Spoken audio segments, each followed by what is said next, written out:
നമസ്കാരം. മീഡിയ കമ്പാനിയുടെ വളരെ പ്രാധാന്യമറിയിക്കുന്ന ഡെയിലി അപ്ഡേറ്റിലേക്ക് സ്വാഗതം. എല്ലാവരും അറിഞ്ഞിരിക്കേണ്ട പ്രധാനപ്പെട്ട കുറച്ച് ഇൻഫർമേഷനാണ് വീഡിയോ വഴി ഷെയർ ചെയ്യുന്നത്.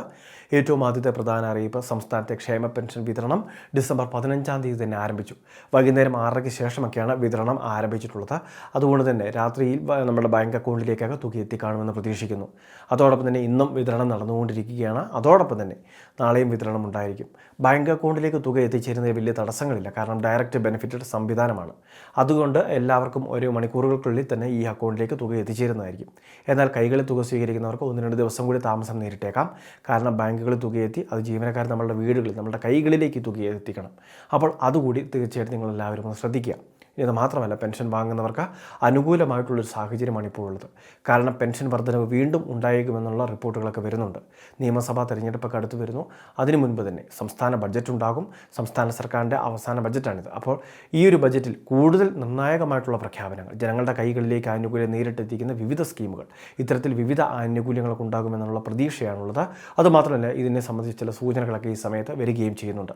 അപ്പോൾ പെൻഷൻ പദ്ധതിയിൽ നിലവിലുള്ളവർ തീർച്ചയായിട്ടും ഈ ആനുകൂല്യങ്ങൾ അത് കൃത്യമായിട്ട് ലഭിക്കുന്നുണ്ട് എന്ന് ഉറപ്പുവരുത്തുക. ഏതെങ്കിലും കാരണവശാൽ എന്തെങ്കിലും രേഖകളൊക്കെ ആവശ്യപ്പെട്ടിട്ട് കൊടുക്കാതിരിക്കുന്ന ഒരു സമീപനം നമ്മളുടെ ഭാഗത്തുനിന്ന് ഉണ്ടാവാൻ പാടില്ല.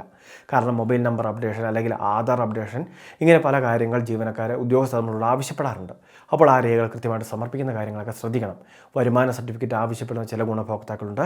അത് പുനർവേരിഫിക്കേണ്ട ഭാഗമായിട്ട്. അപ്പോൾ വരുമാന സർട്ടിഫിക്കറ്റ് കൊടുക്കുന്ന കാര്യം തീർച്ചയായിട്ടും അങ്ങനെയുള്ളവരും ശ്രദ്ധിക്കേണ്ടതാണ്. അതോടൊപ്പം നമ്മുടെ വീടുകളിൽ 60 വയസ്സ് കഴിയുമ്പോൾ പെൻഷൻ പദ്ധതിയിലേക്ക് അപേക്ഷ വെക്കാൻ അർഹതയുണ്ടെങ്കിൽ വാർഷികകാല പെൻഷൻ സ്കീമിലേക്കൊക്കെ അപേക്ഷകൾ വയ്ക്കുക. ഇനി വിധവകളൊക്കെ ആയിട്ടുള്ളവരുണ്ടെങ്കിൽ വിധവാ പെൻഷൻ സ്കീമിലേക്കൊക്കെ യോഗ്യതയുണ്ടെങ്കിൽ അപേക്ഷകൾ സമർപ്പിക്കുന്ന കാര്യമൊക്കെ പ്രത്യേകം ശ്രദ്ധിക്കുക. കാരണം ആനുകൂല്യങ്ങൾ വീണ്ടും വർദ്ധിപ്പിച്ച് 2500 രൂപ വരെയൊക്കെ ആക്കി ഉയർത്തിയേക്കാം. അതുകൊണ്ട് തന്നെ ആനുകൂല്യങ്ങൾ ലഭിക്കുന്ന ഇത്തരം ക്ഷേമ പദ്ധതികളിൽ അർഹതയുള്ളവരെല്ലാം തന്നെ അപേക്ഷ വയ്ക്കുന്നതിന് വേണ്ടി ശ്രദ്ധിക്കേണ്ടതാണ്. രണ്ടാമത്തെ മറ്റൊരു പ്രധാനപ്പെട്ട അറിയിപ്പ്, നമ്മളുടെ സംസ്ഥാനത്ത് വനിതാ വികസന കോർപ്പറേഷൻ വഴി വ്യക്തിഗത വായ്പ, അതോടൊപ്പം ഗ്രൂപ്പ് വായ്പകൾ നൽകുന്നുണ്ട്. 18 വയസ്സ് മുതൽ 55 വയസ്സ് വരെ പ്രായമുള്ളവർക്കാണ് വസ്തുജാമ്യം അല്ലെങ്കിൽ ഉദ്യോഗസ്ഥ ജാമ്യം പരിഗണിച്ച് വായ്പകൾ നൽകുന്നത്. അതുമാത്രമല്ല, 4% മുതൽ 9% വരെ മാത്രമേ വാർഷിക പലിശ നിരക്ക് ആകുന്നുള്ളൂ. 4 വർഷം മുതൽ 5 വർഷം വരെയൊക്കെ തിരിച്ചടവ് കാലാവധി ഉൾപ്പെടെ നമുക്ക് ലഭിക്കുകയും ചെയ്യുന്നുണ്ട്. അപ്പോൾ എന്തെങ്കിലുമൊക്കെ സ്വയം തൊഴിൽ സംരംഭമൊക്കെ ആരംഭിക്കാൻ ആഗ്രഹിക്കുന്നവരെ സംബന്ധിച്ചിടത്തോളം, അതോടൊപ്പം തന്നെ ഗ്രൂപ്പ് സംരംഭങ്ങളൊക്കെ തുടങ്ങാൻ ആഗ്രഹിക്കുന്ന സ്ത്രീകൾക്കും ഏറ്റവും വലിയൊരു പദ്ധതികളാണ് വനിതാ വികസന കോർപ്പറേഷൻ വഴി നൽകുന്നത്. അപ്പോൾ അതിവേഗ വായ്പകളാണ്.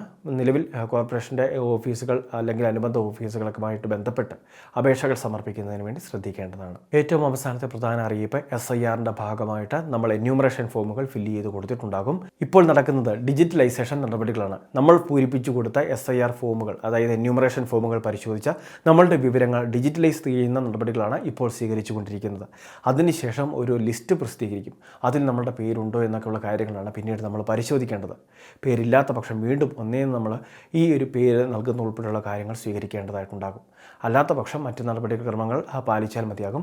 ബന്ധപ്പെട്ട രേഖകളൊക്കെ ഹാജരാക്കി ഒരുപക്ഷെ വേരിഫിക്കേഷൻ ഉണ്ടാകാം. അല്ലാത്ത പക്ഷം നമ്മളുടെ പേരുകൾ കൃത്യമായിട്ട് കാണുകയും ചെയ്യുന്നതാണ്. അപ്പോൾ ഇതുമായി ബന്ധപ്പെട്ട അപ്ഡേഷനുകൾ വരും ദിവസങ്ങളിൽ തന്നെ ഉണ്ടാകും. വളരെ വൈകാതെ തന്നെ കരട് പട്ടിക പ്രസിദ്ധീകരിക്കുന്നതുമായിരിക്കും. വളരെ പ്രധാനപ്പെട്ട കുറച്ച് ഇൻഫർമേഷനാണ് ഷെയർ ചെയ്തത്. ഇതുപോലുള്ള വിവിധ അറിയിപ്പുകൾക്ക് ചാനൽ സബ്സ്ക്രൈബ് ചെയ്യുക, ഫോളോ ചെയ്യുക.